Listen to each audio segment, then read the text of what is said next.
Good evening and thanks for joining us. I'm Stephanie Tsicos. Gord, this part of the pathway buckled. Now, to give you an idea of just how bad the damage is, I'm about 5'4" and the crack is about as tall as I am. This is the original staircase.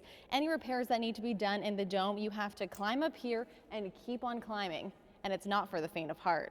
I think I'm looking at the camera, but honestly, I have no idea because this suit really does make you feel like you are on something. Clear to start our weekend all across the province there, which is great news heading into the weekend as always, but that means we will see lots of sunshine, so make sure to put on that sunscreen, of course. How about we trade jobs here? You become the reporter, I'll become the driver, and I'll give this a go.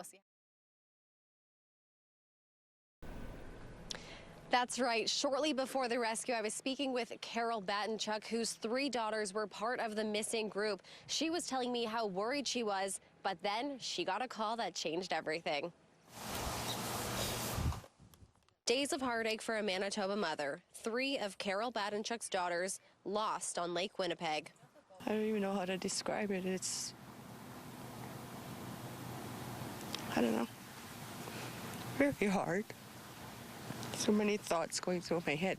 Batenchuk says her daughters Twyla, Ashley, and Natasha set out on a journey Friday night with their cousin Stuart and his girlfriend Sadie. RCMP say the 5 left from the Pine Dock area at 7:30 p.m. by boat. They were expected to land in Poplar River a few hours later, but never arrived. Batenchuk says the family started searching that night and into Saturday. When there was still no sign of them, they called police. The search scoured water, land, and air. RCMP say several boats, float planes, and helicopters were deployed. CFB Trenton also assisted with a Hercules plane. Close to 3 days after the group went missing, a call that would change everything. A relative helping with the search found all 5 on George Island, not far from Poplar River, safe and in good spirits. The news bringing hugs, cheers, and happy tears all around. George's Island. So relieved. Thank God that they're okay. I just can't wait to see them now. I need to see them, but it's so relieved. The first thing Batenchuk wants to do when she sees her kids. Oh, just hug them. How much I love them. I'm glad they're safe. There are still many unknowns surrounding how the group became stranded and how they managed to survive. Batenchuk says they were taken to Poplar River this afternoon to be looked over by doctors. Stephanie, do we know when they'll be reunited with family? Well, Batenchuk is hoping she'll be able to see her girls as early as tomorrow, but there still is no time set. Gilles Sabourin is no stranger to flooding. The 76-year-old has lived in the Saint-Jean-Baptiste area his whole life and has witnessed some of the worst floods Manitoba has ever had. Now I'm in town the last 20 years. Since 97 flood, well, we had to move our house, so we built a house in town and sold ours to be moved. Sabourin's community could be in for serious flooding once again.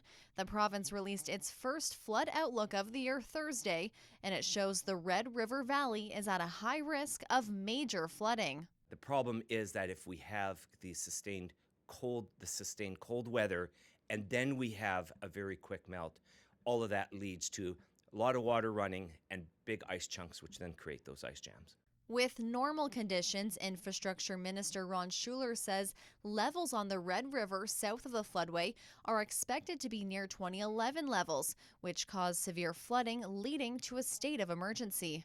The province says late season snow, spring rain, and a more rapid snowmelt could bring the Red River closer to 2009 levels, which saw the extended closure of Highway 75 and caused evacuations in some areas. Schuler says since the 2011 floods, the province has helped communities prepare for flooding, though there's still work to be done. We did not finish all the upgrades on 75 around Morris, so that would possibly precipitate the closing of 75. As for Sabourin, having lived through several big floods, he's looking at the bright side. Lots of snow will help for the drought because last year it really hurt the crops around here. So there's always positive and negatives.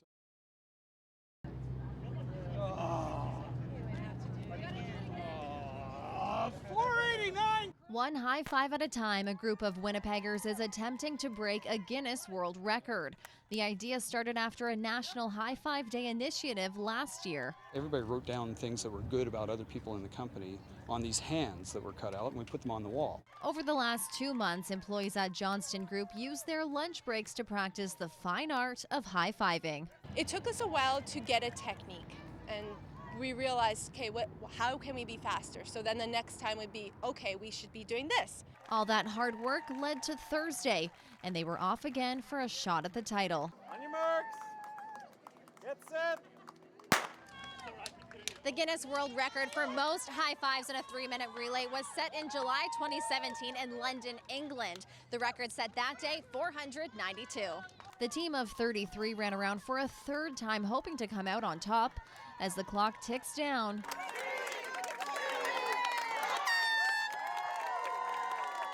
the group gathers around the counters one more time to find out their final tally. On our last attempt for the day, we have just set the world record! The final number, 509. Stephanie Tsicos, CTV News, Winnipeg.